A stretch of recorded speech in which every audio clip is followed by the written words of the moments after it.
Como en todos los comienzos, vamos a tomarnos unos minutos para ir generando de alguna manera un encuentro muy íntimo, muy profundo, muy personal con las cualidades que están presentes siempre en nosotros, pero que tantas veces ocupadas en la complejidad de nuestra vida cotidiana y a veces llevado por las impulsividades, las reactividades, que muchas veces son un gran recurso para ordenar algo que está comenzando a desordenarse, aunque bien sabemos que la entropía, lo que en el budismo diremos impermanencia, es la naturaleza de las cosas. Pero la impermanencia es lo que permite también ordenar aquello que decimos desorden.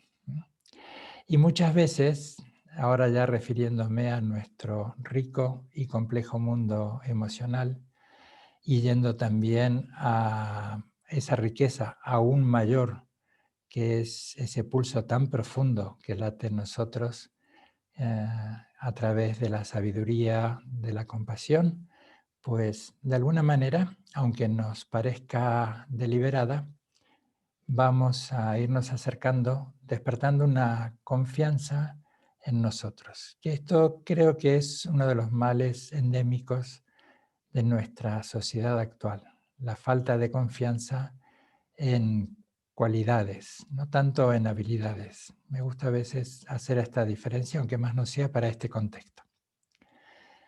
Entonces, despertar una confianza en nuestras naturalezas auténticas, profundas, como le querramos llamar, mente, espíritu, corazón, ¿no?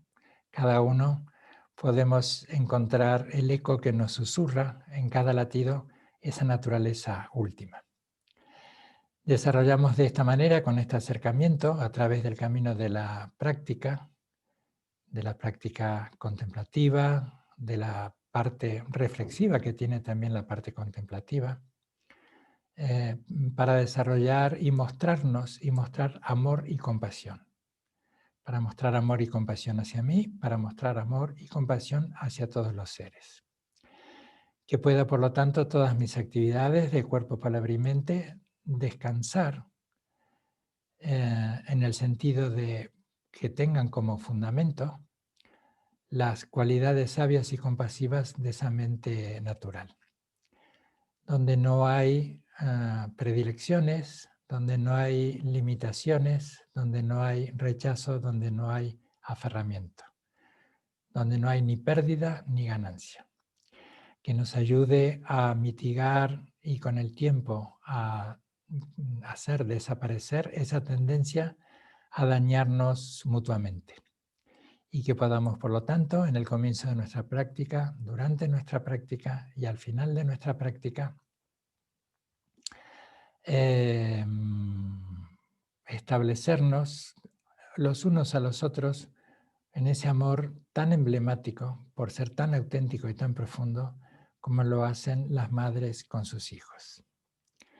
Que surja en nosotros una genuina y sincera aspiración que exprese ese deseo de despertar a nuestras cualidades, también poder ver a través de nuestras contradicciones, de nuestra confusión, poder aprender de ellas, que podamos poner fin a las emociones conflictivas y hacia los viejos y pesados complejos con los que solemos sujetarnos a nosotros mismos, atascarnos. Utilizamos esta aspiración natural para poder liberarnos de esos pulsos confusos del egoísmo, de encontrar un equilibrio entre la necesidad, sin duda, de atendernos a nosotros mismos, de estar sensibles a nuestras necesidades, de ponernos en marcha para satisfacer esas necesidades, pero explorar cómo a veces esas necesidades o como tributario de esas necesidades comienza a tergiversarse nuestra búsqueda y ya se convierte nuestra sobreidentificación o nuestras necesidades en una exagerada autoimportancia personal, en donde desde esa autoexagerada importancia personal comenzamos casi a cosificar y a poner en modo negocio y modo objeto a todos los que nos rodean, a todos a los que amamos y queremos y a todo lo que nos sucede. Como a veces pasamos a ese modo mercantilista, ¿no? Que vamos viendo con quién nos relacionamos o con qué, dependiendo de lo que podemos obtener. Que estamos intentando encontrar un auténtico refugio, no para aislarnos, sino por el contrario, estar absolutamente disponibles y sensibles a que el mundo nos visite y a nosotros visitar el mundo, desde esa seguridad que nos da la confianza y el amor y la compasión, la calidez, la ternura, la intrépida valentía de ese arrojo impulsado por el amor y por la compasión. En el Dharma solemos decir que tomamos refugio en Buda, pero podemos encontrar allí un territorio común entendiendo que Buda es esa cualidad última de nuestra mente, de nuestro corazón o de nuestro espíritu. Que el Dharma es reconocer la flexibilidad de todo lo que experimentamos, que reconocer esa flexibilidad es la que nos permite integrarnos a ese cambio constante, imperceptible a veces, otras veces dramáticamente presente, algunas veces divertidamente, se expresa de manera divertida también, no todo es tanto drama y dolor todo el tiempo. Y que el Dharma también son ese refugio que buscamos en el Dharma, que también esto puede ser algo compartido por todos, las enseñanzas, aquellas, cualesquiera sean, que están impregnadas de una sabiduría que viene desde el fondo de nuestros tiempos. Y tomamos refugio en la Sangha, que es fundamentalmente sentirnos intercomunicados, interconectados, ¿no? Esta idea de humanidad compartida.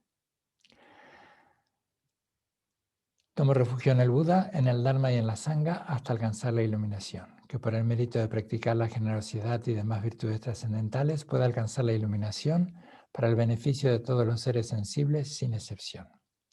Que todos los seres puedan ser felices, que por lo tanto puedan conocer las causas que originan la felicidad, para a partir de ese conocimiento ser agentes activos en la promoción de la felicidad propia y de la felicidad de los demás.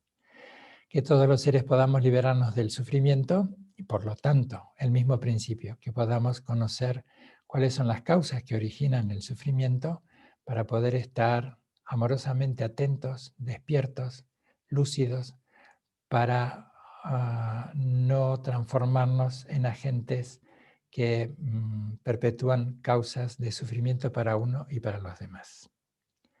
Y ese es el punto de ecuanimidad que también anhelamos estabilizar. Ese punto amoroso, abierto, espacioso, que por lo tanto podemos encontrar la idea de ecuanimidad en la similitud del espacio, que todo lo cobija, los objetos, o la luz del sol, que todo de la luna, que todo lo ilumina, ¿no? Esa ecuanimidad que a veces, como la luz del sol o la luz de la luna, se encuentra pues, por los fenómenos de la naturaleza circunstancialmente oculto, pero en cuanto cambian, pues allí están otra vez reluciente y alumbrando a todos sin excepción. Así que esa luz que dimana de nuestro corazón, de nuestra naturaleza última, como quieras que le llamemos a esa naturaleza última, ilumine a todos sin las nubes de las preferencias, de las restricciones, de los enojos ni de los desencuentros.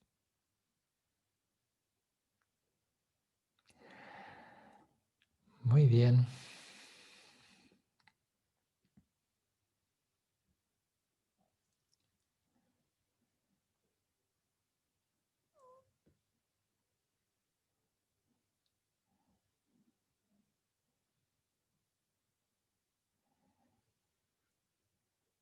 Hoy había promocionado el encuentro, este encuentro, que por cierto va a ser el último de este bimestre. Nos vamos a volver a encontrar a partir de la segunda quincena de enero, ya os lo recordaremos. Vaya este pequeño anuncio para agradeceros con el corazón a todas, para agradeceros con el corazón a todos que habéis estado durante este tiempo y nos hemos estado acompañando mutuamente. Que hay un punto muy horizontal de un intercambio entre ustedes y yo, entre el centro, Cayo de Chenlin, y ustedes. Tal vez tengo un rol más activo, la cosa ha sido así, lo siento, pero en un punto todos estamos mancomunadamente unidos en nuestros corazones y con nuestra escucha. Volviendo a la carretera principal, decía que hoy había anunciado este encuentro con esto que extraje de Pema Chodron, que por cierto olvidé citarlo. Decía, puedes considerar tu vida como un curso de educación para adultos. Parte del programa de estudios te gusta y otra parte no. Parte de lo que surge te parece trabajable y parte de lo que surge no te lo parece. Este es el programa para alcanzar la iluminación, entendiendo la iluminación como ese, vamos a decirlo de esta manera, esa cúspide de la sabiduría y de la compasión. Retomando lo que dice Pema Chodron, la cuestión es cómo puedes trabajar con él. Muchas tradiciones de sabiduría, tienen muchas herramientas. Yo voy a hacer uso de las que más conozco. Pero este manual de uso o esta manera de entender este curso y estas materias en este curso de educación para adultos que podemos entender qué es la vida, pues hay muchas tradiciones y extraordinarias que pueden darnos un gran aporte. Cuando hablaba de curso, cuando leía y pensaba esto de curso de educación para adultos, me retrotraje a mis años de estudiante en el instituto. Fui a un colegio muy, muy bueno, que creo que como muchos de nosotros, lamento no haberlo justipreciado en su momento como lo valoro ahora. Tenía 2 materias que me acompañaron desde el primer año de los 6 de formación, que eran física y química. Y no me gustaban ninguna de las 2, ni física ni química. Es más, las detestaba. Podría decirse que no era en esa época tanto de ciencia, que en aquella época era más de letras. Sí, podría decirse que era más de letras. ¿Qué letras? Bar, las letras que componen bar, cafetería, sándwich, recreo, Coca-Cola. Esas eran las letras que más me atraían en aquel momento. En algún punto, y vaya a saber por qué, yo creo que por obra y gracia de la pedagogía de los extraordinarios profesores que tuve, pues pude poner un alto, un paréntesis en esa desidia de no me gusta y empezar a entusiasmarme porque entendí que podía comprender muchos de los movimientos del mundo en el orden de lo material a través de la física y de la química. Así que aquello que en su momento desdeñé, aquello que en su momento desprecié, vi que luego era un punto de apoyo extraordinario. El placer también de comprender, el placer de aprender, el placer de verte que eres capaz, que comprendes, que vinculas información, que la reflexionas, la razonas, la almacenas, que esa capacidad que tiene el estudio y la pedagogía de los grandes maestros, y ahora extensivo a cualquier ámbito o a todos los ámbitos, nos conectan con esas capacidades que están en nosotros de forma latente. Yéndonos a algo que más nos está ocupando en estos encuentros, que somos un poco comprendernos a nosotros mismos. Entonces, podríamos encontrar un punto de partida que es citar nuestra tendencia constante a protegernos. Y eso es tributario también, o ha estado presente, y sigue estando presente en todas las expresiones vivas, vegetales, animales, independientemente de su grado evolutivo, lo ha estado presente desde el comienzo en la evolución, en los seres más pequeños y más primitivos. Y eso es lo que ha permitido precisamente ese punto de cuidado constante, el poder evolucionar y perpetuarse. Es un pulso que tenemos todas las especies de protegernos a nosotros mismos. Podríamos analizar, aprovechando esta extraordinaria capacidad que tenemos los seres humanos de reflexionar, de observarnos, de autoobservarnos, cómo nos relacionamos o cómo gestionamos ese pulso constante de protegernos. Y tiene distintos aspectos. Nos protegemos en el ámbito de lo físico, nuestra salud, nuestro aspecto, bien. Protegemos también de los grandes peligros que de repente vemos en una ciudad, que puede ser estar atentos porque no hemos visto que el semáforo no nos autoriza a cruzar. Entonces hay allí algo que está trabajando por detrás de nuestros aspectos conscientes, que se pone en marcha y afortunadamente pues nos advierte de que hay un peligro y nos protege. Nos protegemos emocionalmente también, y eso también es un extraordinario recurso. Solemos ser capaces desde ese punto de protección de ponerle límite o de reencauzar algunas situaciones personales en el ámbito de lo emocional, en el terreno que fuere, laboral, deportivo, amistoso, cercano, íntimo, en el que hay un instinto de protección emocional que también se pone en marcha y nos alerta, nos advierte de que hay algo que no está funcionando bien. A veces nos pone en evidencia que somos nosotros los que debemos reencauzar algo, y otras veces nos pone en evidencia que hay algo que tenemos que compartir con el otro, que es una tarea de más de uno, que excede ya a lo personal. Pero podríamos también observar, y a eso apuntan todas las tradiciones, seguramente, y en el Dharma está muy presente, como tributario de ese pulso de protección,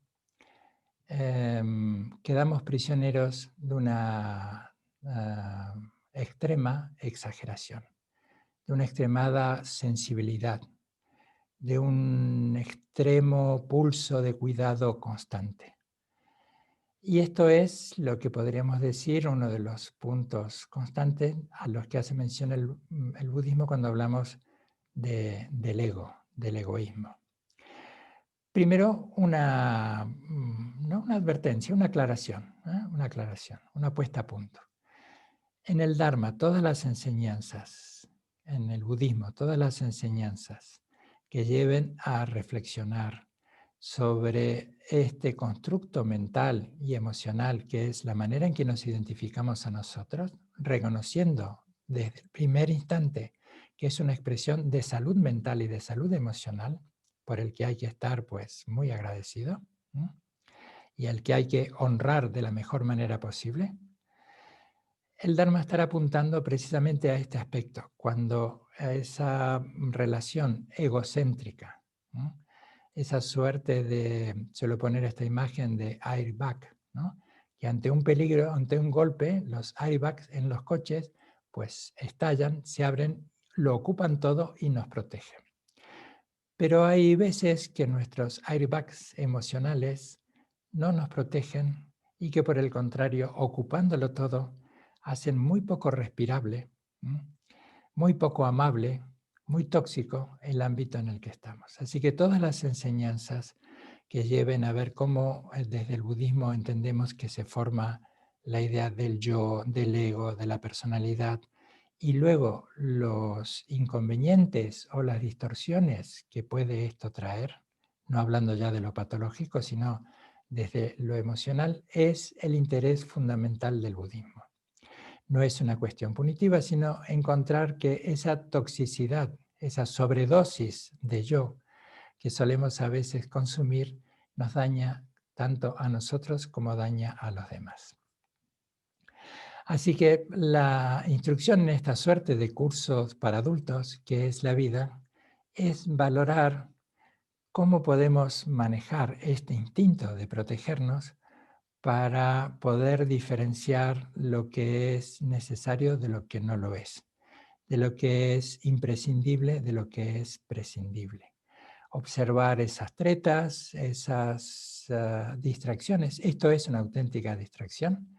Cuando nos sobrevaloramos a nosotros y a lo que nos pasa, que terminamos incluso alejándonos de nosotros mismos. Suele decirse que el ego es, lo diré de esta manera. Yo creo que esta imagen a lo mejor nos puede ayudar.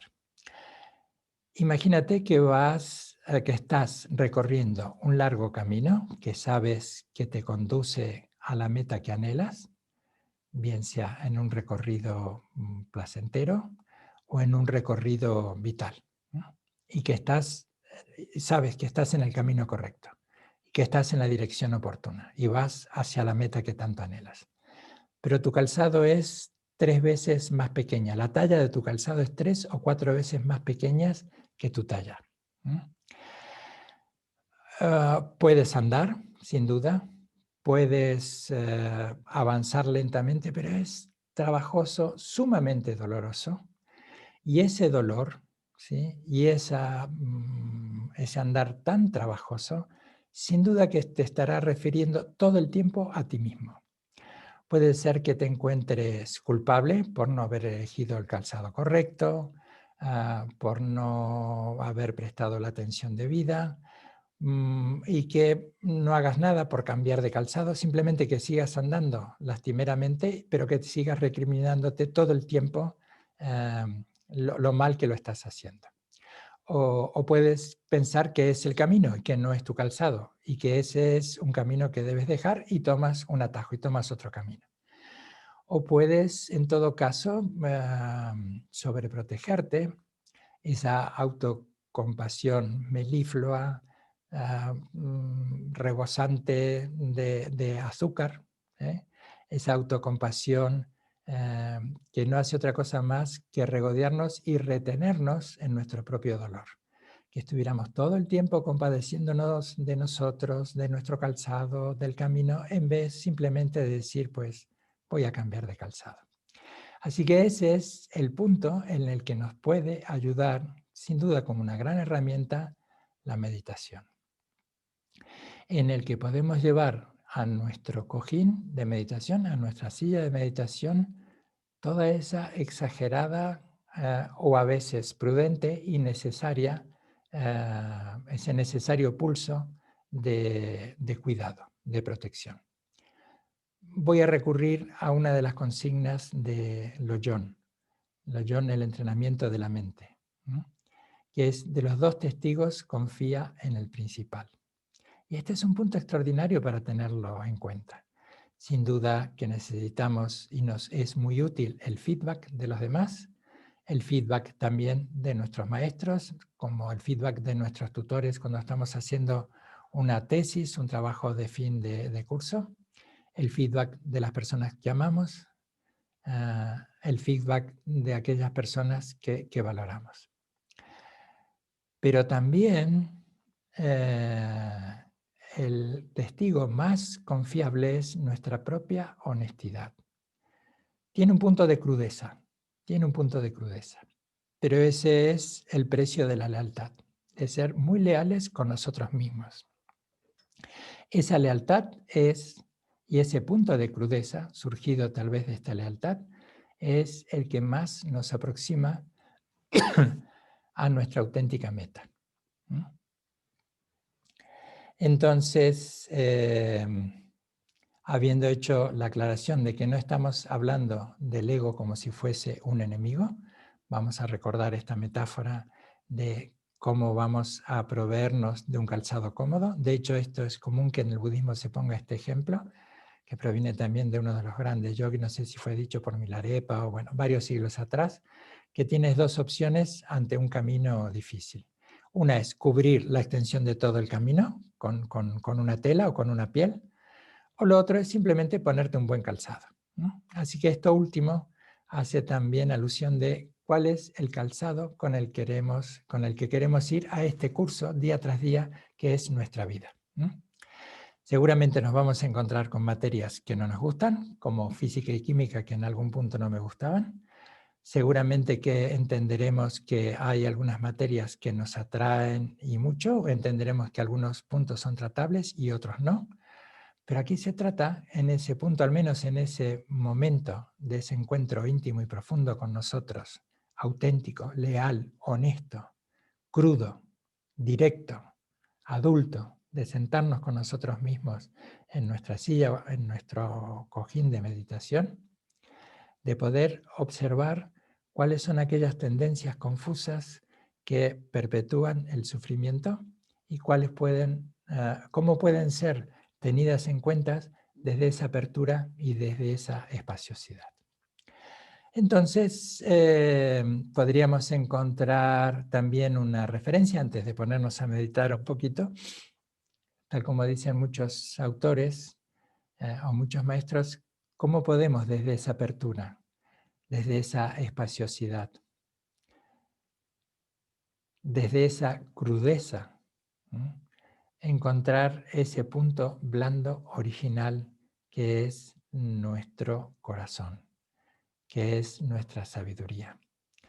Ese punto blando original, ¿no?, que es elástico, que es mullido, que puede y que acusa el impacto, ¿no?, pero tal vez, y ahora voy a utilizar este otro ejemplo también, como en las artes marciales blandas, utiliza ese punto blando original, espíritu, alma, corazón, bodhicitta, Sugata-garbha, Tathagata-garbha, como le queramos llamar, ese punto blando original que es elástico, esa flexibilidad que también es un ejemplo de cómo podemos acercarnos a las dificultades, incluso también a las épocas de bonanza, que recibe el impacto y utiliza esa energía para devolverla, que no hay una rigidez que impacta donde todo se hace más doloroso y más difícil y menos productivo. Bien, vamos a meditar unos minutos. Por lo tanto, trata de mantener una postura en la que estén presentes estos pocos puntos, como hemos ido experimentando estos meses. La espalda recta, los hombros relajados. Relaja mucho la expresión de la cara. Observa estar relajado, fresco, como una expresión también de apertura, de esa flexibilidad, como una expresión de ese punto blando, amoroso, sensible, disponible, hospitalario. Los hombros a una misma altura, una presencia también que escenifique, represente una disponibilidad para estar contigo misma, una disponibilidad para estar con uno mismo, como una muestra de una sincera y profunda amistad.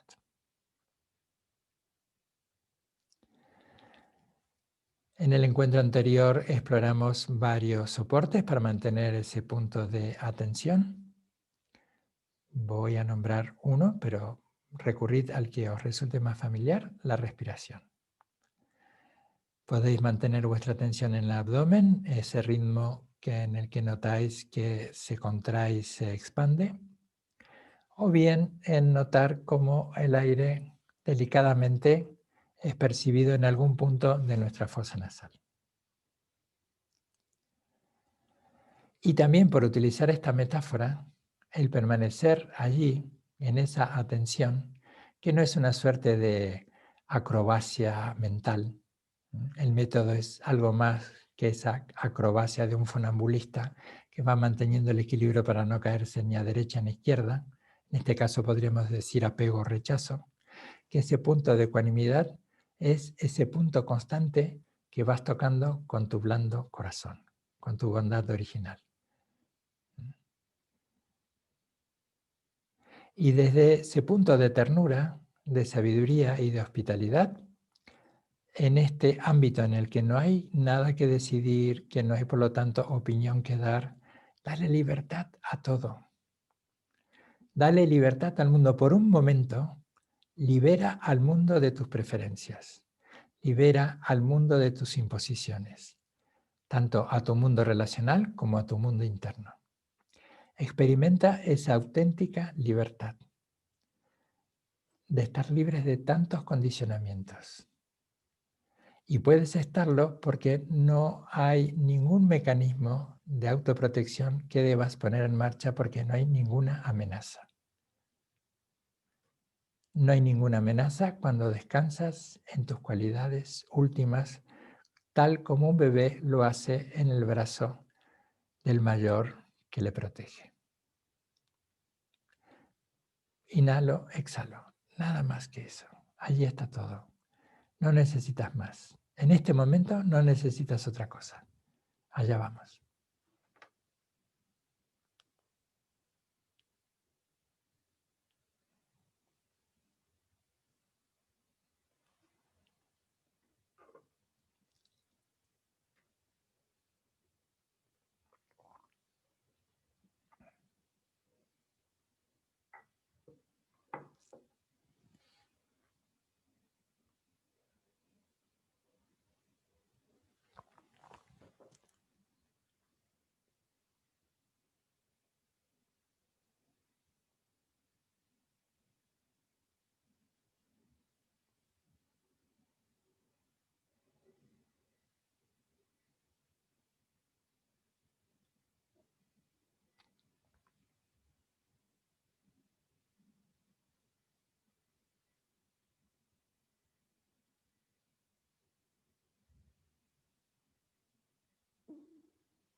por seguir con el ejemplo de esa tendencia a veces sobrevalorada de protegernos.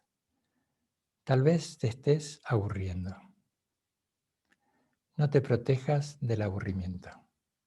Abúrrete.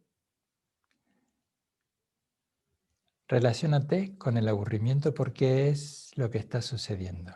Y desde la práctica meditativa, desde la práctica contemplativa, constatas cuál es el estado emocional. ¿Te aburres?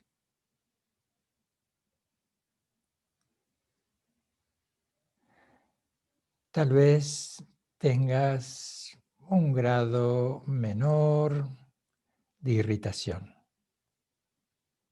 de incomodidad, o que te estés recriminando con todo lo que hay que hacer. Estás aquí en silencio, inmóvil. No te protejas de la irritación. No te protejas de la recriminación. Tampoco implica el opuesto. Simplemente constatas la irritación y la recriminación. Das testimonio de lo que ocurre. Como un notario. No más que eso.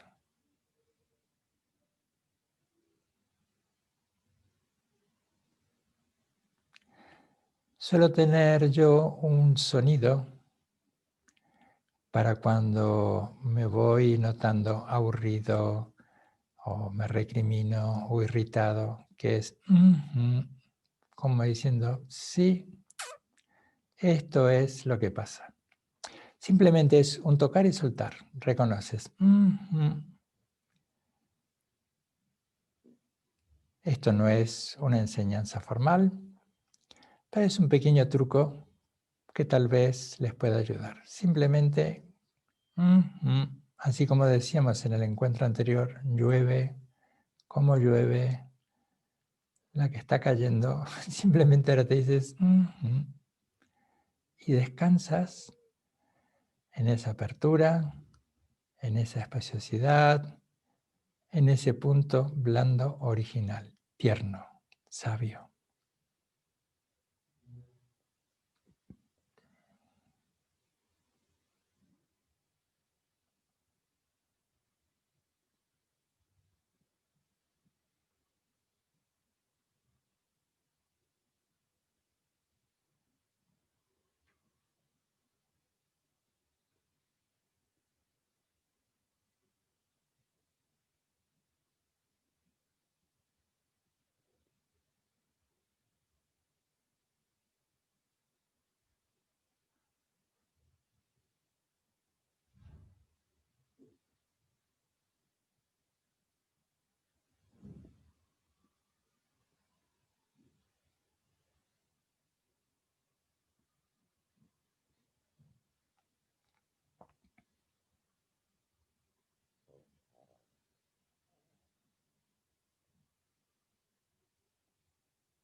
Muy bien. Vamos a tomarnos un descansito de estos 10 minutos en los que hemos estado meditando.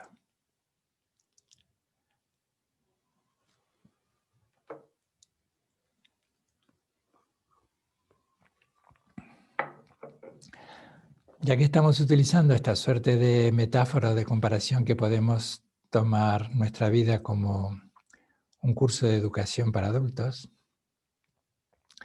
en el que encontraremos algunas materias, algunos temas que nos gustan y otros que no.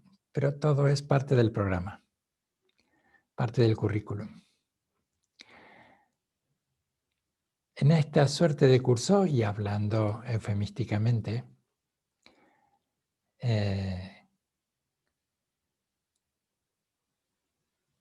y cada uno encontrará las excepciones a lo que estoy diciendo. Es algo muy genérico y que siempre aliento a que se aplique o que se tomen como ejemplos las cosas menos dolorosas, las menos dramáticas.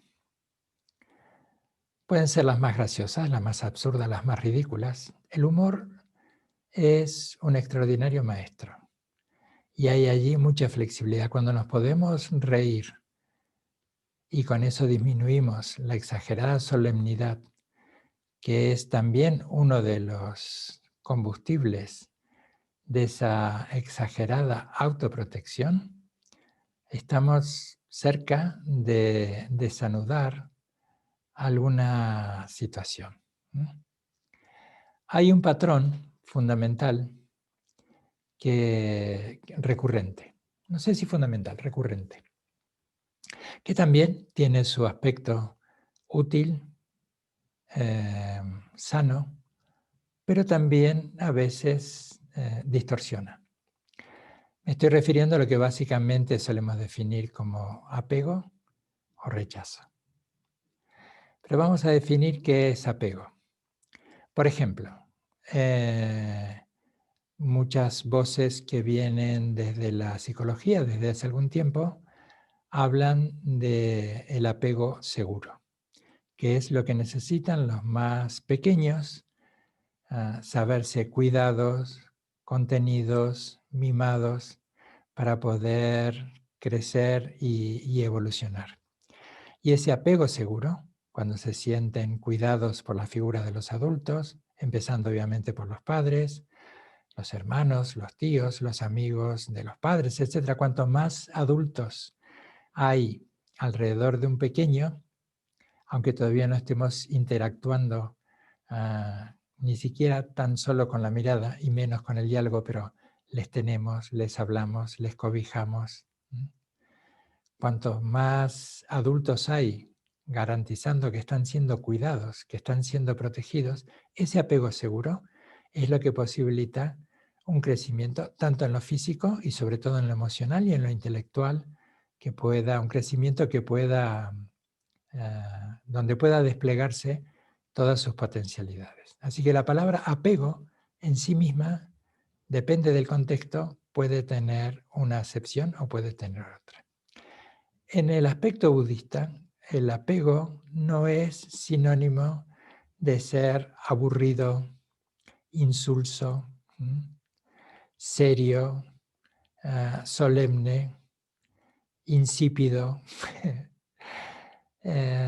No es una advertencia o una prohibición para no disfrutar de las cosas, para no anhelarlas y no disfrutarlas. Simplemente se está señalando, simplemente en el sentido de la esencia de lo que está señalando el apego, es cómo a veces esa marcada tendencia a autoprotegernos se manifiesta como una obstinación ante el cambio. Vamos a poner un ejemplo muy simple, el atardecer, ¿no? Del que siempre es un ejemplo estupendo. Atardece,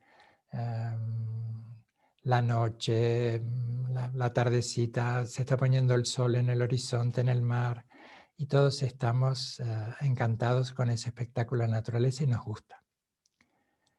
Pero ¿te imaginas viviendo en modo atardecer todo un día, toda una semana, todo un mes? Seguramente las personas, los habitantes de los países nórdicos o en los extremos australes, donde a veces hay tantísimas horas, días de pocas horas de luz, o días de pocas horas de oscuridad, podrían decirnos cómo eso cansa, cómo aburre, cómo incluso daña nuestros estados mentales. Así que algo en sí mismo de lo que estamos disfrutando, no garantiza por siempre nuestro disfrute. La idea de señalar el apego es esa resistencia obstinada a no relacionarnos con esto que decíamos, la entropía, ¿no? El cambio. Podríamos hablar del rechazo. Cuando hablamos de rechazo no estamos hablando de que no selecciones qué cosas no deben ocurrir en tu vida, qué cosas debes decidir que queden y cuáles debes decidir que marchen. Sino el rechazo también es esa obstinación a no recibir, son aquellas materias, como en mi época de estudiante, física y química. Tienes que estudiarlas, porque aunque si no las estudias, desapruebas. Pero no quiere decir que desaparezcan, solo que desapruebas. Y se hace allí algo tan pesado de cargar con ello tanto tiempo y te dificulta y mucho. Por ejemplo, repetir de año, de curso. Hasta que te sientas, le das la bienvenida a aquello que rechazas y luego descubres que hay allí un encanto en conocer, por seguir con el ejemplo, física, química. La idea de ver cómo una exagerada o una distorsión de ese pulso de protección hacia uno mismo nos lleva a rechazar aquello por la simple razón que no nos gusta, pero que se presentará, y muchas veces está ese principio de que las cosas vuelven para ser curadas y cada vez lo hacen con mayor vehemencia. Así que ya que estamos analizando esta idea de las materias que nos van tocando en nuestro curso, pues vayamos teniendo en cuenta cómo podemos balancear y equilibrar esta necesidad y este pulso de protección, de cuidarnos. De hecho, alguna vez he citado varias veces a Paul Gilbert, que habla de los 3 sistemas de regulación emocional, y uno de ellos es el sistema de amenaza. Es un sistema que, por decirlo de alguna manera, anida en nuestro cerebro primitivo, que es lo que no le importa nuestras preferencias, cuida más a la especie que a la individualidad de la especie, y es lo que se pone en marcha cuando nos encontramos ante una situación de peligro y la desconocemos. De hecho, el rechazo, por ejemplo, cuando ves un alimento en mal estado, obviamente no dices, ¡uah, qué manjar tengo por delante!, sino que ese sistema de amenaza hace que rechaces un alimento que de ingerirlo pues, puede intoxicarte e incluso causarte la muerte. O tal vez ese sistema de amenaza, en algún momento de nuestra evolución también, tal vez no, seguro que nos ha dicho, pues ahora que hay proteínas, ahora que hay hidratos de carbono, píllalos porque más adelante no sabes qué. ¿Sí? Una pequeña anécdota, una de mis pequeñas batallitas, que seguramente ya muchos de ustedes la habéis escuchado. Hace muchos, muchos años, creo que cuando cumplí 43 años, 22, para ser más exacto, ya han pasado, tomé mi bicicleta y me fui al sur de Argentina. Un avión, la bicicleta al sur de Argentina. Hice un circuito bastante cómodo por 7 lagos, el circuito de los 7 lagos. Visitas en el sur del país, saliendo desde Bariloche, visitas 7 lagos. Bicicleta, mi tienda de campaña, mis alforjas, mi mochila, pedal. Bien. En el primer punto que paré, empecé a sacar todos los tuppers y todos los paquetitos que había llevado y tenía casi una réplica exacta de mi alacena. Llevaba muchos más alimentos que los que necesitaba. Y eso que puede ser gracioso en una bicicleta cuando tu punto de apoyo es solo el ancho de la cubierta y estás expuesto al aire, a la lluvia, al barro, a los distintos terrenos, eso es peso y eso es un peso inútil. Entonces, en un momento de cordura y de heroicidad, me desprendí de tantos frutos secos y tantas barritas energéticas que llevaba. 2 días después tenía la misma cantidad, sin darme cuenta, cada vez que paraba en alguna gasolinera o en algún camping para dormir, pues el sistema de amenaza decía, pilla cosas, hidratos de carbono, barritas, alimentos, ¿sí? Que quién sabe cuándo vas a tener. Entonces eso me hizo pensar también cómo en mi vida personal iba cargando tanto peso innecesario. Que también en algún momento vi que cada tanto me sacudía de ese peso innecesario, pero que estaba mucho más cómodo con el peso que con la ligereza. Que estaba mucho más familiarizado, si se quiere, con la esclavitud que con la libertad. Así que cuando hablamos del ego, hablamos de ese instinto exagerado de autoprotección, pues tal vez podamos encontrar en estos ejemplos a qué nos estamos refiriendo cuando estamos hablando de libérate del ego o el ego es el origen y el punto de llegada de nuestra conflictividad, de nuestro dolor y de nuestro mal.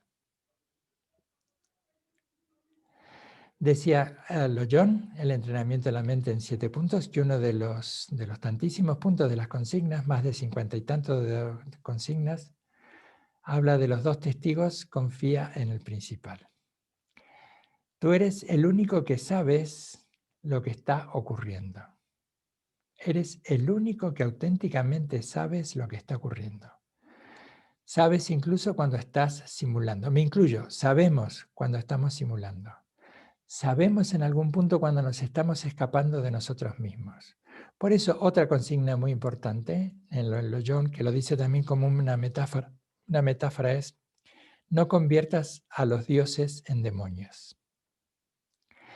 No conviertas a los dioses en demonios, llevado a un contexto de la práctica espiritual, es no te evadas de ti mismo a través de una supuesta inmersión en la espiritualidad y en la trascendencia.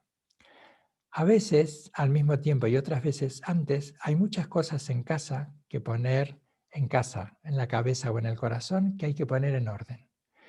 Convertir a los dioses en demonios sería, por ejemplo, todas las indicaciones de la práctica meditativa son indicaciones de un método.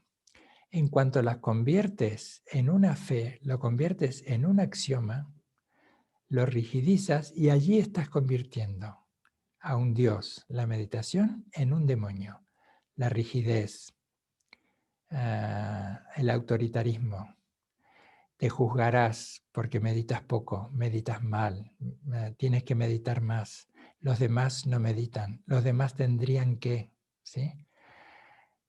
Suelo hablar a veces de la tribu de los tengo que, ¿no? Esta tribu de a veces que nos visitan, ruidosos, desprolijos, no tan mala gente, son los tengo que. Los tengo que meditar más, tengo que ser mejor, ¿no? Ese punto de la obligación, eso es convertir a un Dios en demonio. Por eso siempre la motivación es fundamental. Porque si no, rigidizaremos, hacemos muy rígido, vaya, y muy axiomático, y utilizaremos ese viejo axioma de que si hay algo que podemos usar en nuestra contra, lo haremos. Entonces, el hecho de los 2 testigos confían en el principal, que eres tú, es ese punto de honestidad y de crudeza. Afortunadamente estos últimos años se ha escrito mucho y se ha trabajado y se ha aportado mucho hacia la autocompasión. Bienvenida. En un punto para mi gusto se ha exagerado, se ha desvirtuado. Y la autocompasión, en vez de ser ese cuidado de ese punto débil, de confiar en ese punto blando original, lo hemos transformado en un escudo y en una herramienta más para evadirnos de nosotros mismos. Hemos transformado la compasión, un Dios, hemos transformado la autocompasión, el cuidado hacia uno mismo, un Dios, en un demonio. Porque esa sensibilidad extrema a nuestra subjetividad individual la hemos transformado en una verdad en sí misma y rechazamos todo lo que se oponga, censure o se distinga de esa realidad. En nuestra sociedad actual está ocurriendo y mucho, desde hace mucho tiempo, que estas subjetividades individuales que merecen ser tenidas en cuenta y respetadas, pero se han convertido en axiomas. se han convertido como en algo en sí mismo. Y eso no genera otra cosa más que la irritación, el desencuentro, y además a quien lo enarbola tampoco le aporta absolutamente nada, porque está más interesado en el conflicto que en la solución. De los dos testigos confía en el principal, y esto, no conviertas dioses en demonios. Entonces vamos a meditar otro rato, ¿no? Vamos a meditar otro momento. Otra vez, no hace falta que repita todos los puntos, ya sabes cómo posicionar el cuerpo, darle libertad al movimiento, es decir, cuando surja un impulso a moverse, no respondas. Cuando surja un momento de tengo que valorar el sonido como agradable o desagradable,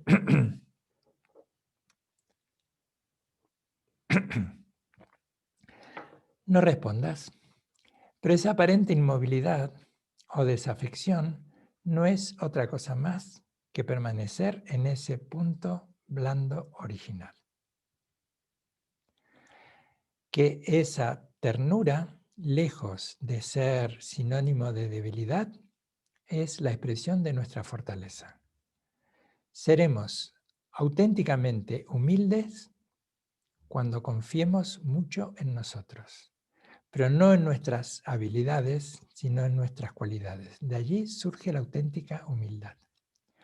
No una humildad impostada, sino una humildad abierta que se relaciona con las cosas tal y como están siendo. Vamos a meditar con ello.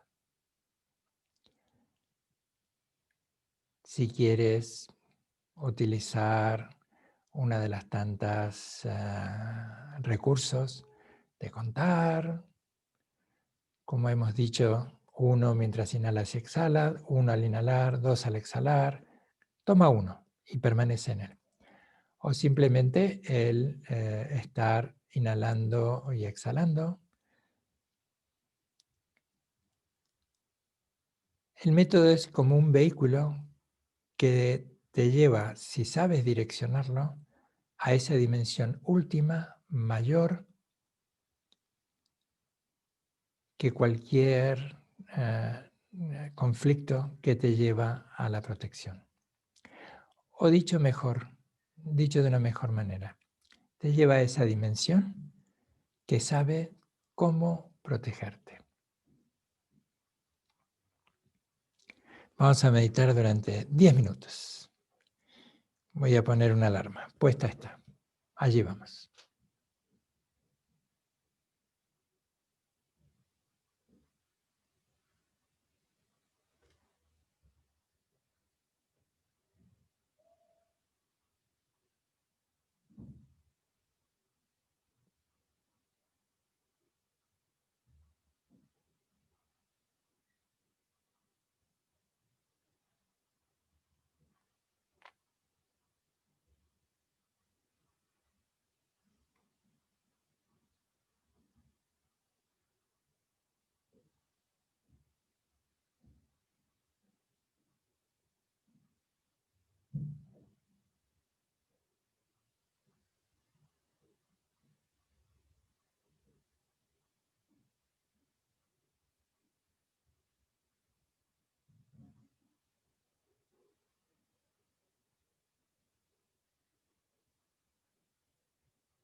Durante estos minutos que estamos haciendo un intervalo en la charla, en la enseñanza, permanece atento a ti mismo. Pero no con las expectativas que marca el tiempo cronológico del hacer. El tiempo cronológico de la producción, de la productividad. Descansa en esa apertura espaciosa más allá del tiempo.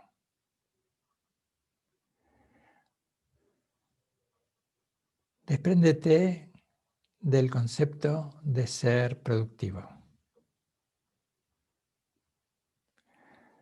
habita el tiempo de ser afectivo. Una de las muestras del afecto por ti mismo y por los demás es simplemente estar sentado durante un tiempo, ejercitando la capacidad de la mente de observarse a sí misma, sabiendo que esa capacidad no es una prueba circense, sino que es la incipiente gestión emocional que nos permite en nuestro día a día estar de una manera distinta, amar de una manera distinta, gozar de una manera distinta, sufrir de una manera distinta, vivir y morir de una manera distinta.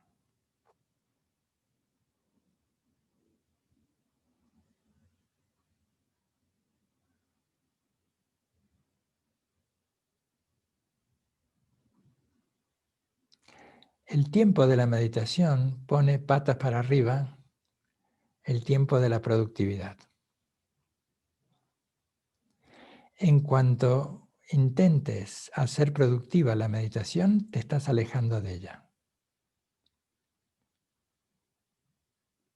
Hacer productiva la meditación es prefabricarla,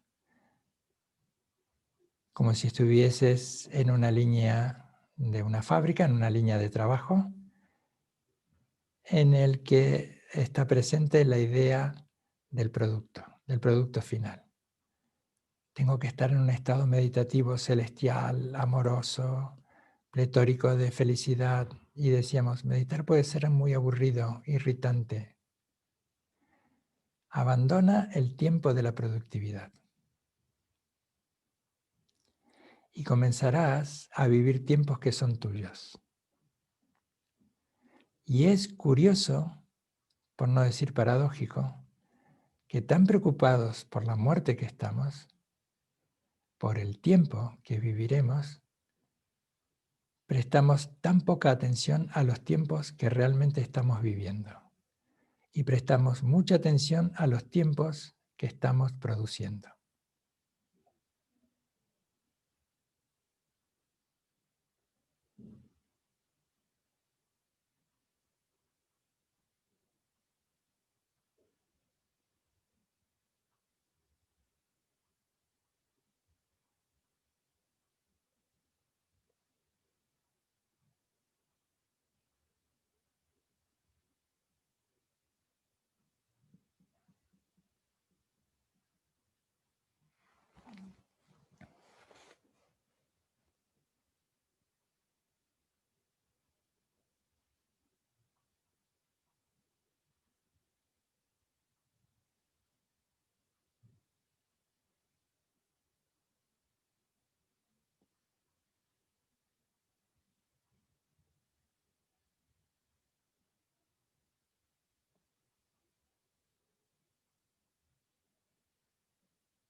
Muy bien.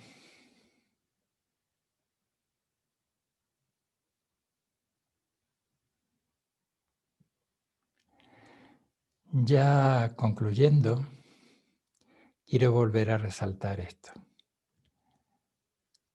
Protéjanse tanto como sea necesario.